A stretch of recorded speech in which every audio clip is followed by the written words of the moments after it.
ciyaar xiiso leh oo xalay ka dhacday garoonka Etihad Stadium ee kooxda Manchester City una dhaxaysay deriskooda Man United ayaa taariikhda sanadihii dambe waxba iskama bedelin. Man City ayaa markaa guuldarro xanuun badan dusha u saartay kooxda Manchester United. Goolkii quruxda badnaa ee uu dhaliyay Rashford, taageerayaasha Man United, ciyaaryahanada iyo tababaraha midna muu noqon mid ka sii farxiya.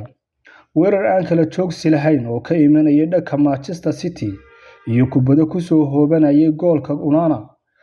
Intaasiba kooxda Man City uma diidin inay halkaasi guul kala tagaan. Kooxda Man City ayaana u dagaalamaysa sidii ay ugu sii jari lahayd u tartamidda horyaalka England ee sanadkan. City waxay kubadda haysatay 73%, inta kalena Manchester United. Kooxda Man City weerarkooda aan kala joogsiga lahayn waxa uu sababay inay samayso 27 shoot, 8 ka midna ay khatar noqdaan, goolkana ay sigeen. Halka Man United ay goolka ku laaday 3 jeer oo kaliya. Ciyaartan ayaa ku soo dhamaatay 3-1.